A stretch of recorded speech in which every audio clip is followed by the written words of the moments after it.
at mahiwagang pizza. You know, talagang baptist na kayo. Okay. Ito po ay ating prayer day. So, in alignment of our... Sino ba to? Nay. Kapit siya sa akin. Ayaw. In alignment po with our fasting. Okay? Tandaan po ninyo, even though sabi ko nga, very lang po ng fasting natin, fasting is a discipline. Okay? So fasting, it gives us the idea somehow to prohibit us from doing something else other than praying. Okay? Kaya magkadikit po yan eh. Prayer and fasting. So pag nagpa-fast ka, ibig sabihin meron kang iniiwasan. Okay? So sa atin, sa kaso natin, we're not just avoiding food, we're avoiding technology. But before that, mag-dive po tayo. May gusto akong panood pong video sa inyo, yung sinasabi ko sa inyo. So these are the type of people na nagpe-pray. Merong masyadong matalino mag-pray, merong mabulaklak mag-pray. So ano ba yung dapat na proper? Hindi naman natin sinasabing wag nating isipin yung prayer. But ang dapat po natin gawin, ang prayer po natin, it should connect. Yun po ang prayer. Okay? So panoorin po natin sandali bago tayo magsimula. Yung nakamute. Nakamute. Pause mo na, nakamute. Ayun, nakamute. Doon sa pula. Sa pula, sa pula, sa pula. Sa pula. Yan. Atras mo, then play. Pakilakas yung audio.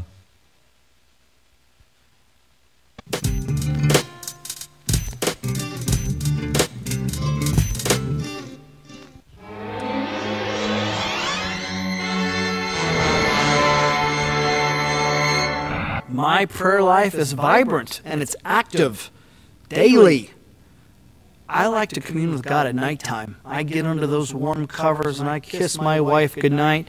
Then I just start talking to God, just me and God, tell Him everything. Makes me just sleepy just thinking about it. And there I am, just laying in bed, laying out my request to Him, and He's hearing me, and I know that I'm in good company with it. Where was I? The efficiency of one's prayers are directly congruent to the position of one's body. Therefore, the legs should be saying, God help me. Amen. There are times that me and God do not talk, and that is not God's fault. That is mine. I just get so busy. And so when I do end up talking to God, I really just try to impress Him, give Him a show, just to show Him how much I love Him. So excuse me, will you, as I pray to God. O Heavenly Father, beseech me not unto Thee. How now? Brown cow, oh, thy soul is so dry, and if I can just catch a morsel of who you are, so verily, merrily, down the stream. God, I just want to be used by You. God, I want to be salt and light, salt and sight and salt and peppers and oregano and pepperoni and black olives and those little bit. When I like to get my prayer on, there's some things I keep in mind. I think it's totally awesome that God is like Santa Claus, and He wants to give you the things that you want. Therefore, you need to keep lists of things. My list currently has 745 prayer requests on them. So then when I go to the Lord in prayer, it looks a little something like this. I'll just pray real quick. Let's see. The uno thing on my list is my mom, and so I'll pray for her now. Dear Heavenly Father, I lift up this sweet salt-of-the-earth lady that You have blessed me with to be my mother. And I tell You thank You. And although I know that I'm called to respect her, and I give her all due respect, there's also an issue of something she truly needs, and that is to stop yapping. Lord, she yaps, and she doesn't know how to stop yapping. So could You please make her mute just for a day?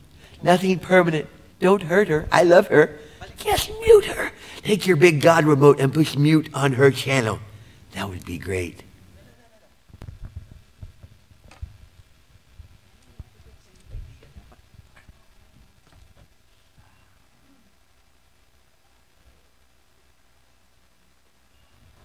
So could you please make her mute just for a day? Nothing permanent. Don't hurt her. I love her. Just mute her. Take your big God remote and push mute on her channel. That would be great. Henceforth, I would go on and pray all 746 things.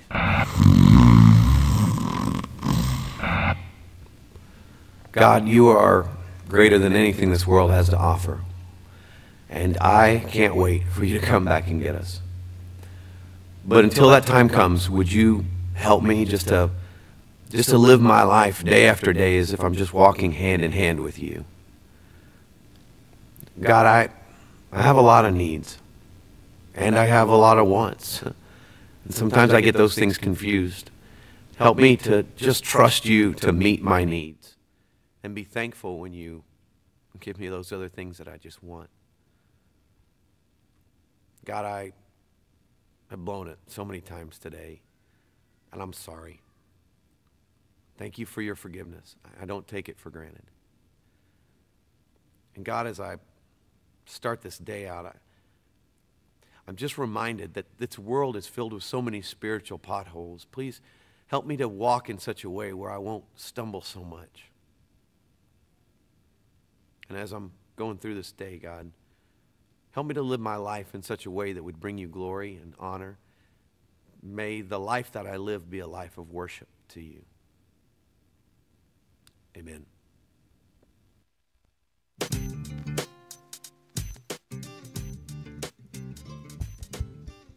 Okay, yan. So, yun po yung skinny on prayer. So, I hope may natutunan po kayo. So, yung una, yung nocturnal, yung patulog-tulog. Tapos yung New Age, yung mas prefer nila yung position ng katawan. Yung Victorian, yung mabubulaklak na salita. Tapos yung prayer list. Okay? Lahat ng ito, sabi ko nga, may mga points din sila, pero sabi ko, prayer is all about connection. So kapag hindi ka marunong connect, kahit na gaano pa yung posisyon ng katawan mo, gaano ka mang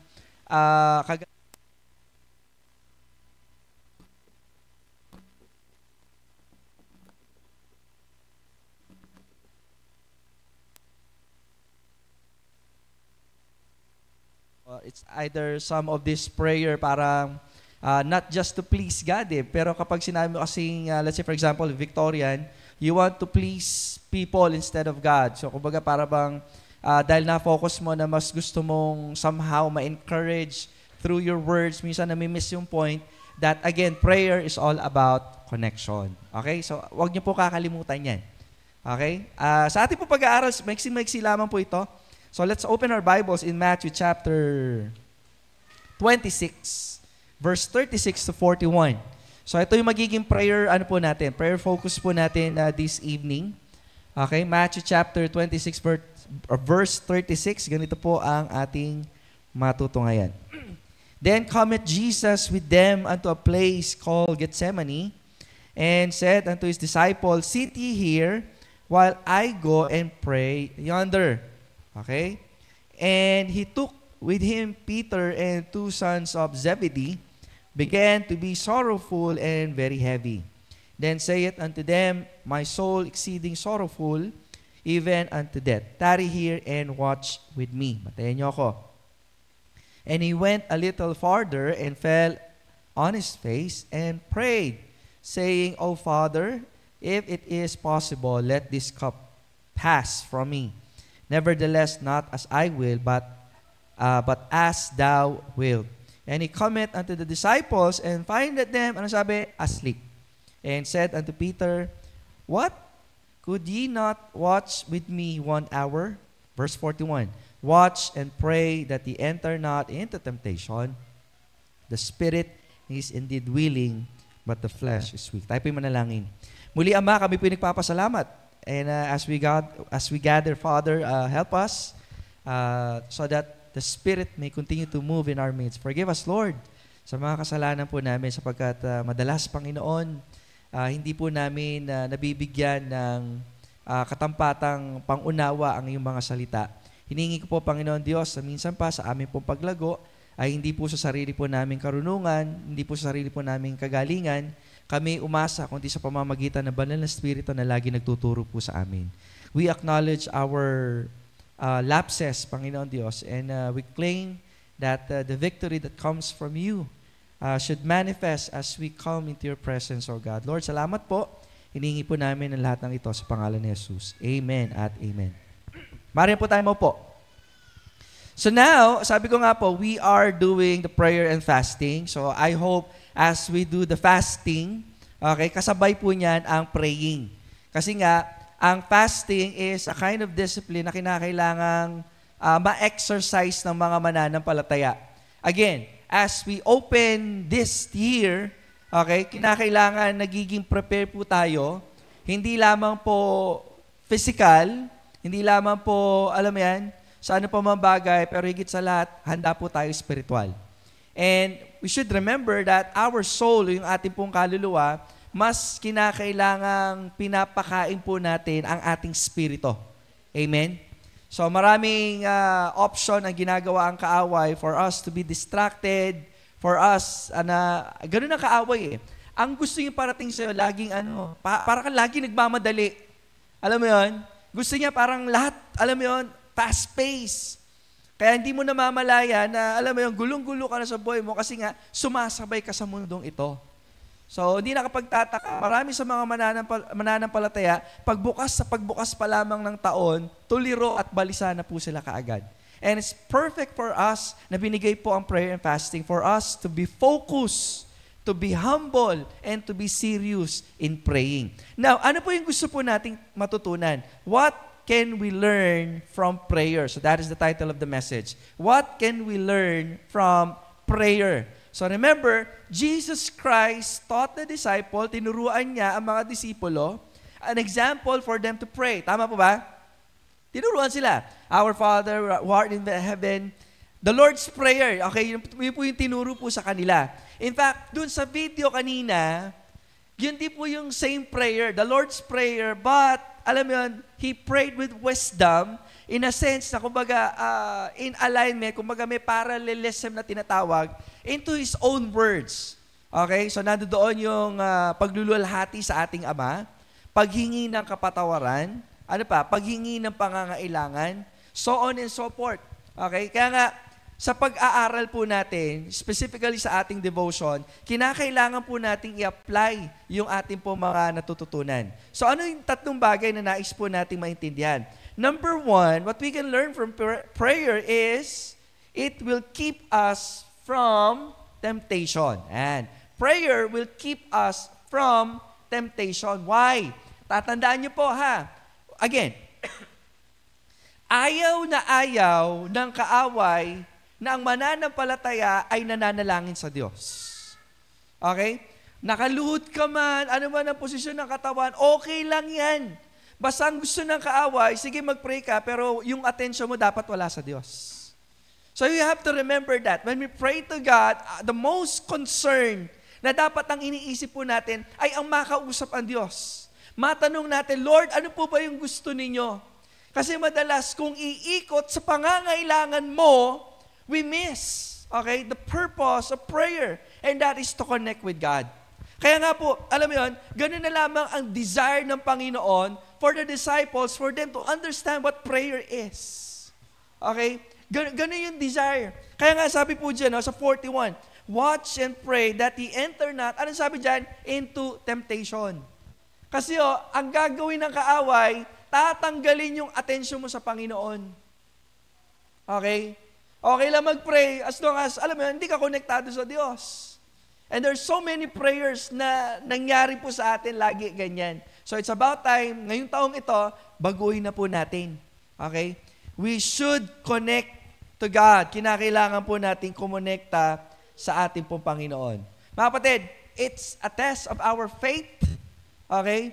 It's a test of our faith every time na, alam mo yun, tayo po ay lalapit sa Diyos. Ulitin ko ito, kasi kinakailangan ma-highlight po natin. Again, nais ng kaaway natanggalin ang atensyon, paningin mo sa Diyos. Kasi kapag nagawa niya yan, panalo siya.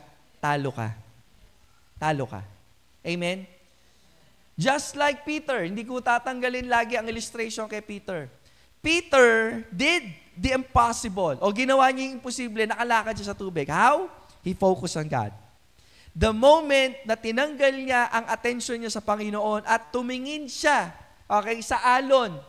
Tumingin siya saan? Sa hangin. Nakita ba yung hangin? Siyempre, pag humahangin, di ba, gumagalaw sa alon. In short, mga kapatid, mga minamahal, yung mga bagay na yon, totoo.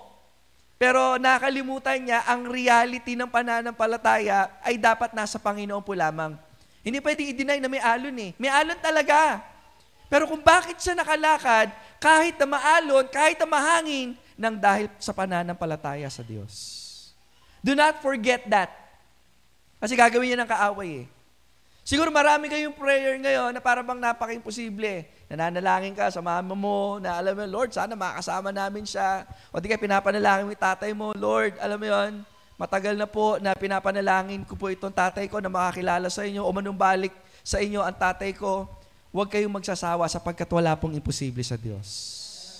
Walang imposible sa Diyos. Mga kapatid, total, tayo na, wala naman tayong bisita eh. Diba? So, napakaganda yung mga sinasabi niyo po kanina. Talagang magpakatotoo, sabihin po niyo, make it a goal, especially in your group. Halimbawa, yung isa sa inyo may pinapanalangin, personally, sa tatay niyo, sa kamag-anak niyo, talagang desire. And then, make a plan, paano yung mangyayari. Diba? So, let us ask God for wisdom. Kasi nga, mga kapatid, if your goal is to become victorious sa taong ito, kumbaga, para bang, alam mo yun, Lord, bigyan niyo po kami ng pagtatagumpay. Actually, mamaya, meron tayong memory verse. Okay? It's a 4-verse na kinakailangan nating ma-memorize sapagkat ang taon na ito ay ang taon ng pagpapalaya. Okay? Ang ministry ng Panginoon is the ministry of liberation. Kung kayo ay naging, alam mo yan, may hawak-hawak pa rin or hinahawakan pa rin kayo ng dyablo in a certain part ng iyong buhay na hindi mo ma-let go, eto na yung taon para bitawan mo yan. Amen?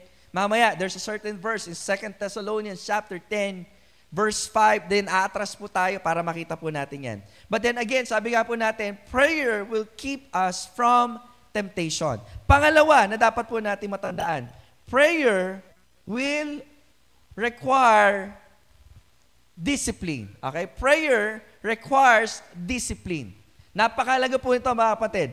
Sapagkat ang disiplina sa mga tagasunod ng Panginoon, dapat very evident po yan. Kaya ginagawa po natin, okay, especially mga devotional leaders po ninyo, kung kayo po ay pinagsasabihan o pinapaalalahanan, not because, alam mo yun, trip nila or nagiging masaya sila dahil, alam mo yun, meron kang kapalpakan sa buhay. No, not that. Kung bakit po nila ginagawa? Kasi sama-sama po tayong nananalangin. Kasi ang gagawin ng kaaway niyan, instead na makita mo na maganda, magiging negative sa iyo. Iniisip mo, ikaw lagi yung tinitira, di ba? Lalo-lalo na kapag hindi ka pa talaga sold out sa Panginoon, hindi ka pa sold out sa devotion, sa Bible reading, and even in prayer, ang tingin mo sa mga bagay na yan, pangit at laban sa iyo. Nakakalungkot isipin, most ng mga mananampalataya, especially those nagre-rely specifically on technology, FB, cellphone, alam mo yun, instead na dapat mas mapalapit sa Panginoon, ginagamit to ng kaaway. Mga kapatid, ulitin ko po, ang kaaway ay wala siyang gagawin kundi ilayo ka sa Panginoon.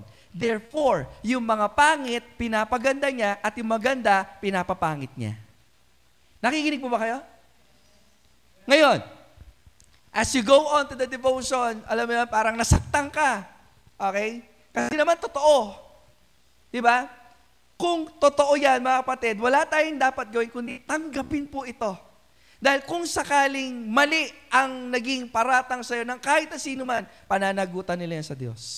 Ngayon, kung ikaw ay tinuturuan, tinanggap mo ito positively, and binago mo ito, palagay mo sino yung pagpapalain ng Diyos? Sino yung babaguhin ng Panginoon? Most of the Christians today Sabi nga po, we need to surrender this one. Specifically, ang ginagamit mo sa fasting, di ba?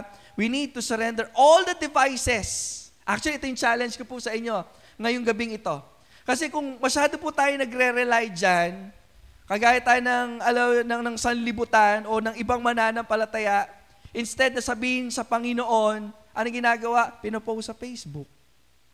Lalo pag may problema. Naiintindihan po niyo? Alam mo, nasaktan ka sa devotion. Magpo-post ka. Kasi kay kaming leader, makanini, makanyan niya. Amen? Tapos pag kinomprot, kawari ito. Nagigets po niya? Kaya nga, yung pangit, nagiging maganda, at yung maganda, nagiging pangit. Mga kapatid, hindi po tayo dapat nabubuhay dyan. Pansinin niyo po ito, pansinin niyo. Kung totoo ang pagpa-fasting po natin, ito, sigurado kung talagang ginagawa niyo po ito, ang sabi ko po, iiwasan natin o may saktong time lamang tayo para tumingin sa ating mga devices. Tama? Meron mga pagkakataon dahil masyado ako nagre-rely doon, yung iba sa inyo paikot-ikot. Hindi mapakali. Nagigets? Kita niyo yung ginawa ng kaaway? Kasi kapag, alam mo yun, hindi ka nagre-rely sa device, iisip ka ng ibang paraan, ano ba pwede kong gawin na productive ngayon? Tama? Tama? Kasi kung yan ang paraan mo para magkaroon ng kasiyahan, tanong ko, bakit nga ba tayo masyado nagre-rely dyan? Kung sakaling tatanggalin niya, mabubuhay po ba talaga tayo? Nakakatuwang isipin, mga kapatid, ito yung kagandahan po na may prayer and fasting po tayo. Binabago ng banal na Espiritu ang ating kaisipan at tinuturuan po tayo na disiplinahin natin ang ating isip, ang ating katawan sa mga bagay na spiritual. Ang tawag po dyan sa health o sa kalusugan, dinidetox po tayo. Alam niyo po, pag di-detox, hindi ho hindi ho komportable. Kasi dahil naging sistema mo na yan, para mga addict, alam mo yung mga nasa rehab, nanginginig po sila pag hindi sila nakakatake. Tama, Dennis? Hindi o. Si Dennis po ay, tama, kinukwento sa akin kanina. Nagshabuho yan. Mga hindi nakakaalam. Hindi ba siya, ay, naku, Dennis ha? Di ba? Although, kinakwento niya, salamat sa Panginoon, hindi siya talaga totally nalulong. Hindi ka na gumagamit, di ba? Nililinaw ko lang. Kasi yung mga hindi yung talagang addict, nanginginig po sila. Okay, nagigets po niyo? Mga kapatid, kinakailangan po nating ma-detox sa mga bagay na ito. Pansinin niyo, pagising mo ng umaga, lalo kapag hindi ka pa nagdi-devotion, yun ang una mong hawak eh. Pag wala kang ginagawa, isang hawak lang yun eh. Hindi napansin. Di ba, nakikita niyo po yung ginagawa ng kaaway? Kaya maraming mananampalataya hindi marunong mag-isip. Kasi titirahin niya through entertainment. Kaya mga kapatid, it's about time for us to understand that prayer requires discipline. Kaya maganda yung practice po natin. And I suggest sa grupo ninyo, if ever man, tinutulungan ho kayo para at least talagang i-detoxify ang practice na yan. Bigyan nyo lang ng tamang time. I-chat nyo yung mga kaibigan nyo. Oh, okay, pwede lamang akong makontak sa ganitong oras. Kasi tanungin nyo nga yung sarili niyo, diba, ano po bang impact ng technology yan sa buhay po natin? Kung yan ay nagiging, alam mo yan, nagiging productive ka o napapalapit sa Diyos, okay eh. Pero mga kapatid, aminin na natin ang totoo, dyan sa technology yan, napakaraming distraction. Nagigets po niya? Iba sa iyo, ang bigat mag-amen kasi totoo. Iba ang bigat mag-amen kasi ang hirap niyan i-let go. Yun nga yung challenge ng Panginoon. Okay? Tingnan po natin ha. Tingnan po natin. Now, if you're going to look at verse 40, okay, verse 39, sorry. And he went a little farther and fell on his face and prayed, saying, O my Father, if it be possible, let this cup pass from me. Nevertheless, not as I will, but thou will be done. Notice, kumbaga sa storya, ito po yung rising action na tinatawag. Okay? Papalapit na sa climax. Bago pa man, alam mo, hulihin ng Panginoon, ipako sa krus, ito yung battle. Okay? Kasi at any time, pwedeng tumanggi ang Panginoon. As human as Jesus is, pwede yan tanggihan. Kaya nga yung prayer po niya, sa sobrang tindi, yung pawis niya naging parang dugo. Or to some, sabi hindi daw parang dugo. Actually, naging dugo. Okay? Because there are some scientists na nagsasabi na sa sobrang stress, yung sweat glands napapalitan. Instead na nagsisecrete po yan ng sweat, nagiging dugo. Ibig sa sobrang tindi ng laban na tinatawag. Kaya sa prayer, ang tindi ho ng laban, mga kapatid eh. Diba? And Jesus is encouraging the disciple. Ano sinasabi niya? Maging disiplinado naman kayo. Bakit? Nagpe-pray ang Panginoon. Ano ba yung ginagawa nila? Tingnan po natin. Verse 40. And he cometh unto the disciples and findeth them. Ala. Notice disciple. Matitindi, follower ni Jesus. Okay? Pero hindi niya kinuha lahat. Kumuha sana mas malupit. 3. Yung inner 3 na tinatawag. That is Peter, James, and John. The inner 3. Ito talagang makakasama ko sa prayer to. Hala! Nung nagpe-pray na ang Lord, binalikan! Okay, parang sa skinny on prayer kanina, sino to? Mga nocturnal. Ano yun? Tulog. Si Peter naghihilik, tumutulo pa ang laway. Okay, though that is an exaggeration, wala sa Bible po yon, natutulog. So anong sabi ng Lord ngayon? Sabi niya dyan, and said unto Peter, what could ye not watch with me? Ano sabi dyan? Hindi man lamang ba kayo, alam mo yun, nakapagtiis ng 1 oras? Nagigets po ninyo? In short, ganito, hindi nila nagawang madisiplina yung kanilang sarili. Na yung time, the sweetest hour of prayer, or sa case ng Panginoon, hindi siya sweet eh. Kasi nga, ito na yung time na talagang ibibigay niya yung kanyang buhay sa kapatawaran ng sanlibutan. Ito na yung perfect time sana ng mga alagad to support Jesus. Ano nangyari? Hindi nagawa, inantok sila. You know why? Lack of discipline. Dito tayo papasok ngayon. Mga kapatid, we need to be aware sa mga pinagkakaabalahan po natin, at ito pa, sa mga kinakain natin. Nakikinig kayo? Nakikinig kayo? Paano tayo gagamitin ng Diyos kung ang ating katawan ay puro sakit? Ako, isa na ako sa tatamaan dito. Diba? Lalo na, puro chichir yan, kinakain mo, soft drinks. Siyempre, pagpe-pray mo yan. Sige nga, puro asukal yung soft drinks eh. Ano yung prayer mo? Sige nga. Ano yung prayer nyo? Sige, ano yung sinasabi natin sa prayer?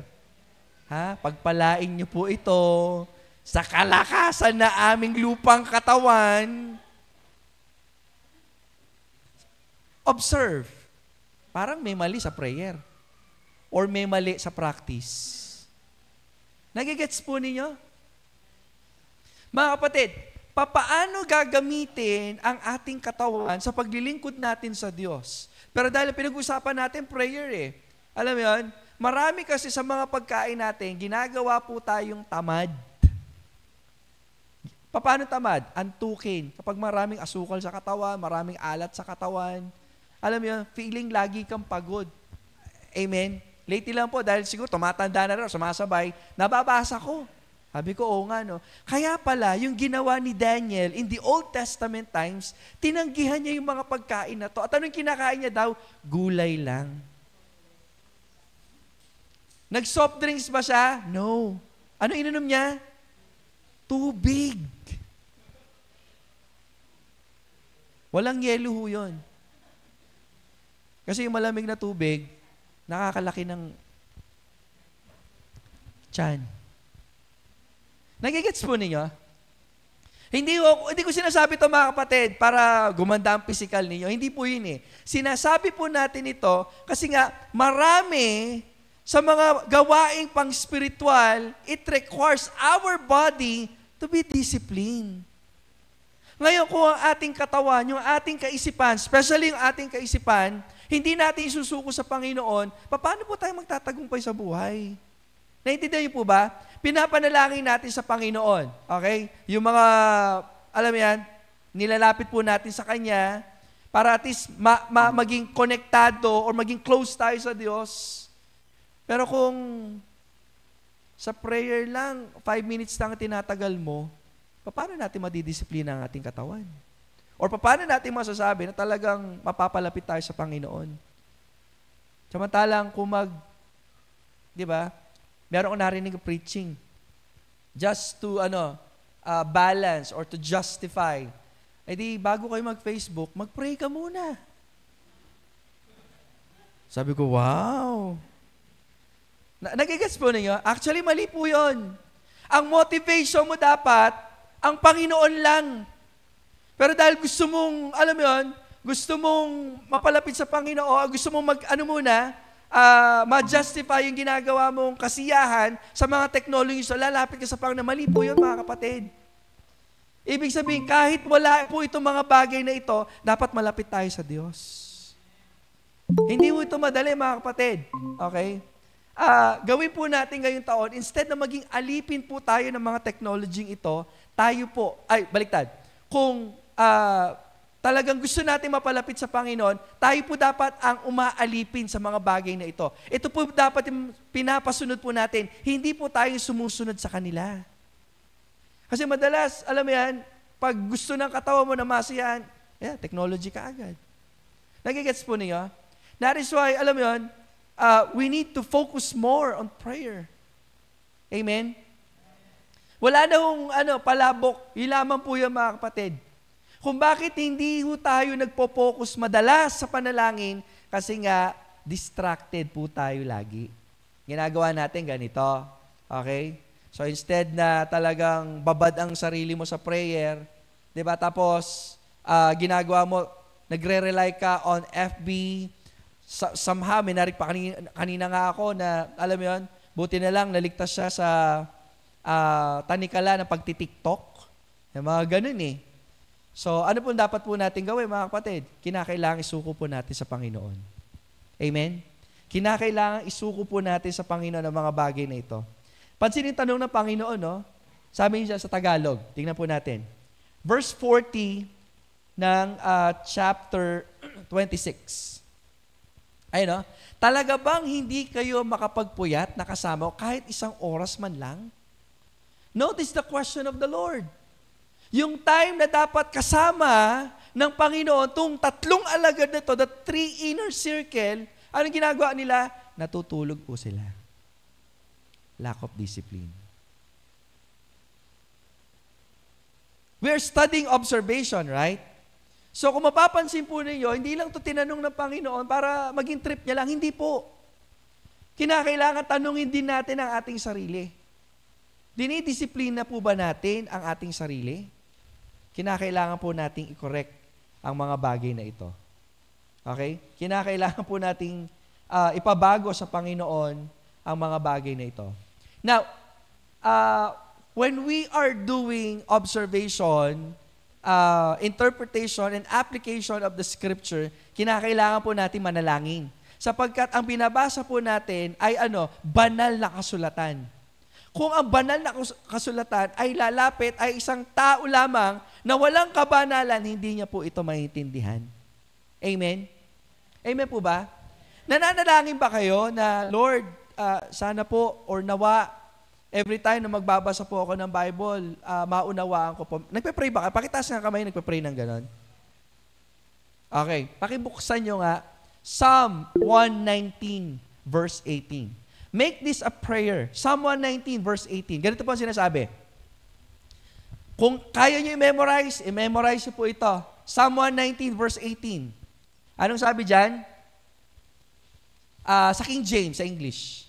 Ano sabi dyan? Open thou mine eyes, that I may behold wondrous things, ano sabi dyan? Out of thy law. Psalm 119 kasi, the covenant, yung law, tumatalakay po yan sa Bible. Amen? So, gawin niyo pong panalangin po yan, ha? Okay? So, pag-ising umaga, buksan niyo kagad dyan. Lord, open thou mine eyes that I may behold wondrous things out of thy law. Kasi hindi nagtatapos dun eh. Mag-share pa kayo, tama? Tama? Gusto niyo maging matalino pag-share niyo? Amen? Buksan niyo sa 27, sa verse 27. Ayan. Pagkatapos ng 18, 27 tayo. Psalm 119 verse 27. Yan. Okay? Sabi dyan, make me to understand the way of thy precepts. Ano sabi? So shall I talk of thy wondrous works. Amen? Amen? Make that a prayer. Okay? Kasi hindi yung mangyayari yan kung hindi natin didisiplinahin ang ating katawan. Nakakalungkot isipin, kapag masyado tayong into this technology without considering yung impact nito sa buhay po natin, madalas nadadaya po tayo. Ngayon, kapag nagagawa natin, lalo na kapag hindi pa suko ang buhay mo, anong ginagawa natin? Madalas nag-aalibay po tayo. Tama? Kasi naman, masakiting mag-share. Diba? Ay, magaling naman rin kaya ko, ilan na mo, makiramdam na ako mo. Ang dami nating alibay. Kapatid, we need to discipline ourselves. Amen? Or, ang ginagawa natin, instead na mag-alibay ka, humahanap po tayo ng alternative. Ayan. So, instead na magbasa ng Bible, ito madalas yung bago-bago pa lang kayo ginagawa, nakikinig ng music, nakikinig na lang ng devotional, something kung kani-kanino. Kasi nga gusto na feed lang sila. Mga kapatid, sa church po natin, iba. We are training you to think critically and to think spiritually. Amen? Kasi kung hindi natin ite-train ang ating kaisipan, madalas po tayong madaya. Amen? Madalas po tayong madaya. So madalas natin ginagawa, nag-aalibay po tayo, or gumagawa tayo ng ibang bagay para palitan yung activity na meron po tayo. Mga kapatid, we need to discipline ourselves. Number 3 and last, hindi tayong papakatagal. Prayer will lead us to spiritual victory. Prayer will lead us to spiritual victory. Alam po, nung sinabi ng Panginoon dito sa 41, sabi dyan, watch and pray that ye enter not into temptation. The spirit indeed is willing. Ano sabi dyan? But the flesh is weak. Kung bakit lagi kang talunan, kasi yung gusto mo lagi na susunod. Diba? Marami sa inyo, tuwan-tuwa kayo sa mga nakaraan yung kasamang devotional leader. Ngayon, somehow, di ko alam kung natutuwa ka what.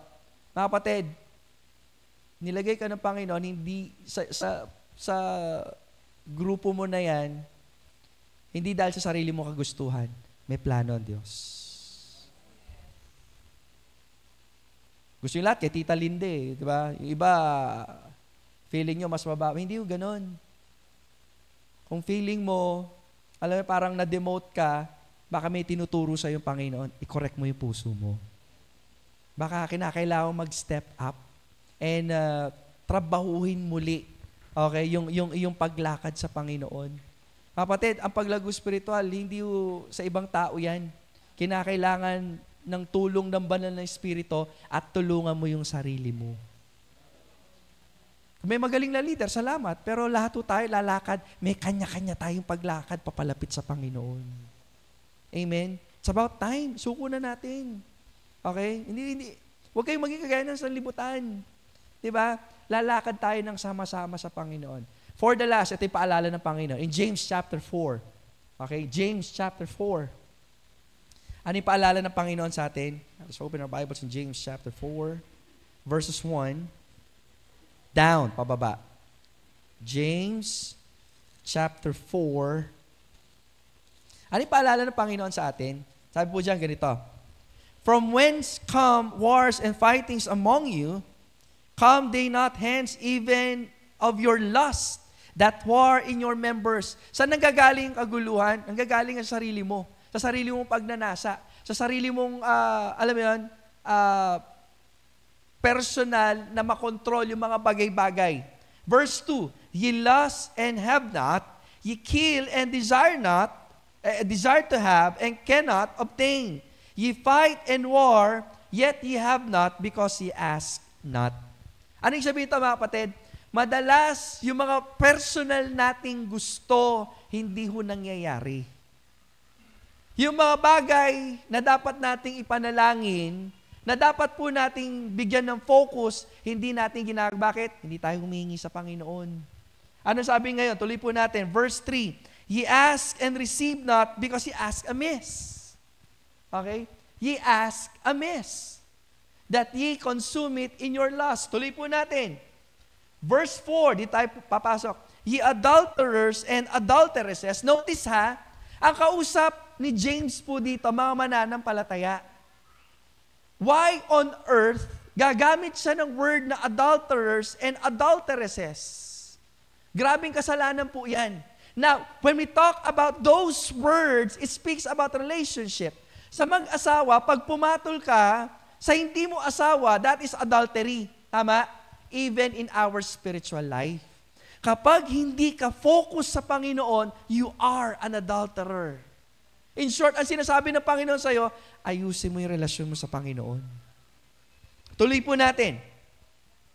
Know ye not that the friendship of the world is enmity against God? Ang ganda nito.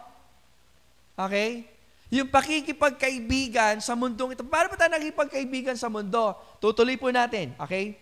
Ang sagot, tuloy po natin. Is enmity with God. Whosoever therefore will be a friend of this world, ano dyan, is the enemy of God. So, kung sino daw ang kaibigan ng sanlibutan ito, it means yung sistema, yung galaw, yung libangan, pananamit, music, all of those things na hindi sa makadiyos sa bagay, ano sabi doon? Pakikipag-alit sa Diyos. Tutuwa ako sa mga estudyante po natin. Lalo na yung mga, alam mo yan, talagang sub-sub sa pag-aaral.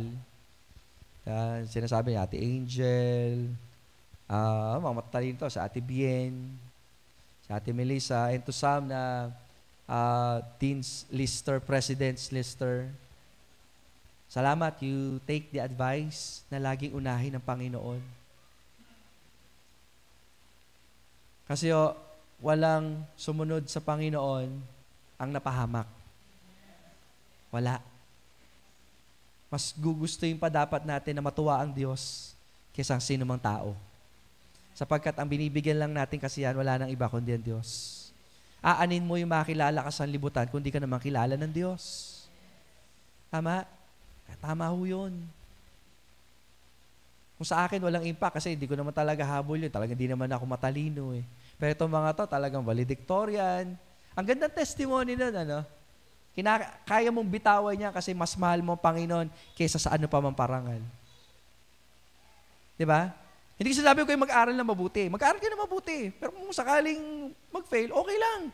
At least ginawa mo yung para sa Diyos. Lahat ng ginagawa natin, according Colossians chapter 3, verse 23, and whatsoever you do, do it heartily as to the Lord and not unto man. Amen? So ngayon mga kapatid, ang ganyang kaisipan will lead us to what? To victory. Diba? Tuloy po natin sinasabi dito sa James. Verse 5, do you think the scriptures say it in vain, the spirit that dwelleth in us lusted to envy? Verse 6, but he giveth more grace.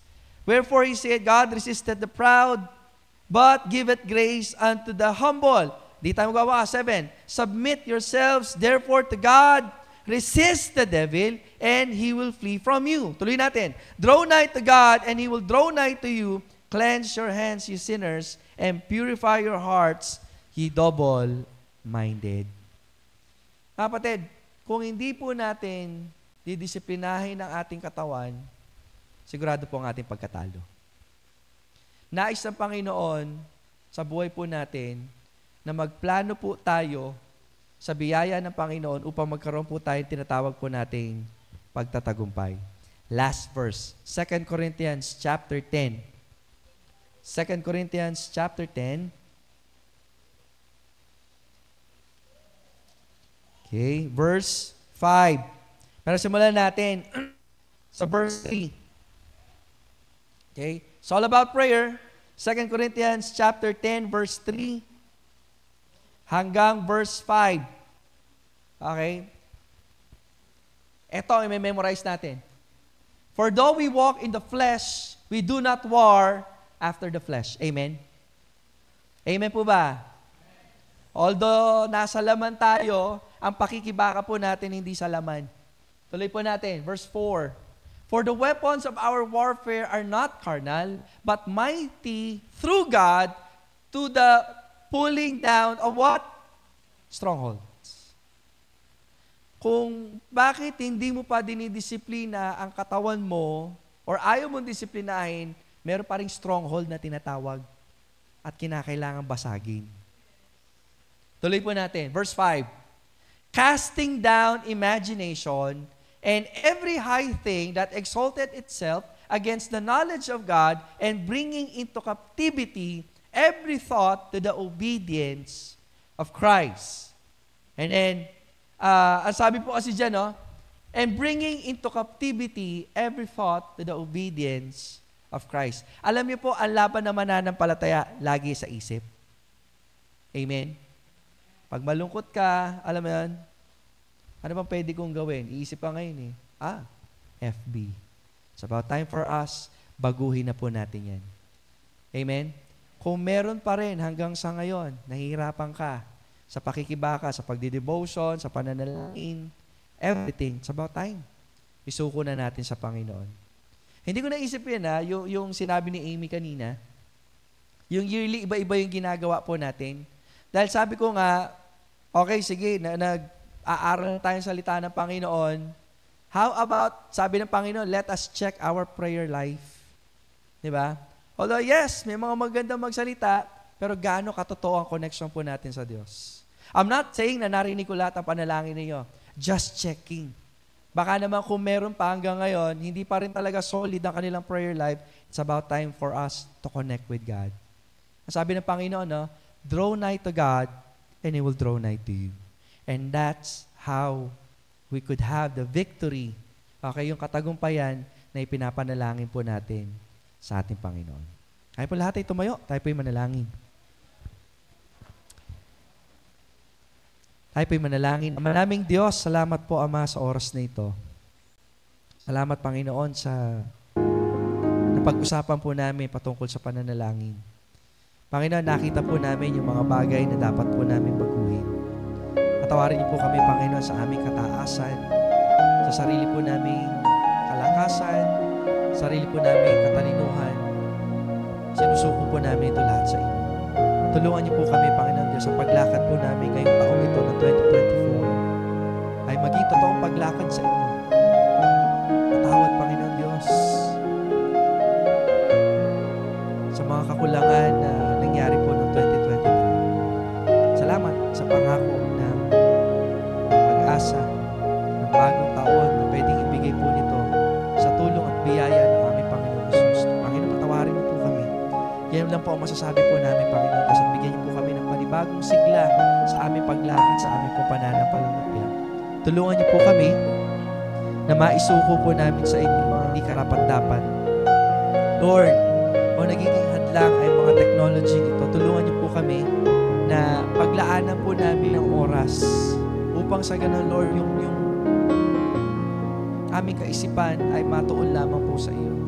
Kayo, Panginoon Diyos, ang nagpaalala sa inyong mga alagad sa tamang pagdidisiplina ng katawan.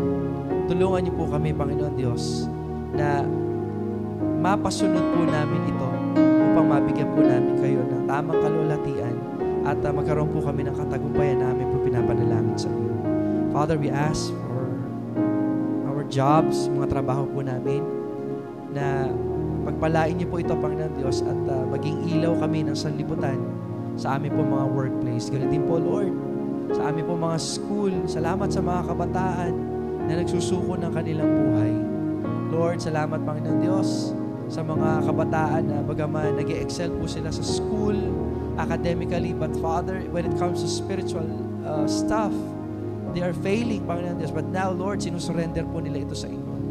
Lord, kagaya po ng inyong lingkod, kung paano naranasan ko po ang katagumpayan sa kabila ng napaka-busy schedule. Lord, nakita ko po ang iyong biyaya, nakita ko po ang iyong pagpapala. Ganun din ang dalangin ko po, Panginoon, sa lahat ng estudyante na nag-aaral. Ganun din po, Panginoon Diyos, sa lahat ng nanay, sa lahat ng tatay, Lord, na kumakaharap sa mga pagsubok sa pananampalataya, Panginoon Diyos, natatakot po silang humakbang kasi, Panginoon Diyos, ay equivalent po ito ng kawalan ng finances. Lord, bigyan niyo po sila ng talino, bigyan niyo po sila ng lakas ng loob na mas lalo magtiwala sa iyo ngayong taong ito at makikita po nila ang sarap ng paglilingkod, hindi dahil, Panginoon, sa mga bagay na nakakamtan po namin, kundi ang paglilingkod ay nakakamtan ang kagalakan kung susunod po kami sa iyo.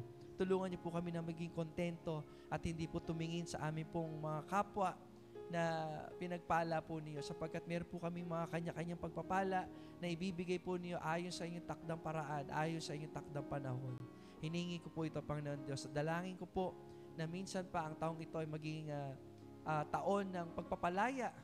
Lord, kung hanggang ngayon meron pa ring tanikala ang kasalanan na hindi pa rin namin na isusuko sa inyo, tulungan niyo po kami, Lord. Help us to achieve the ministry, your ministry of liberation, ang ministeryo ng pagpapalaya. Tulungan niyo po kami, Ama, na maisuko namin ang mga bagay na ito upang ang aming pamilya, ang aming pag-aaral, trabaho man ito, relasyon, ay magkaroon po ng katagumpayan ayon po sa inyong biyaya. Salamat po ng marami, Ama. Pinagtatagubilin ko po ang lahat ng ito sa inyo. At ganoon din po, Ama, ang aming pong mga kakainin ay patuloy po itong basbasan sa ikalalakas po namin lupang katawan. And continue to bless our fellowship, O Lord, at salamat po ng marami. Ito lang pong aming dalangin at samo sa pangalan ni Jesus. Lahat magsabi, Amen.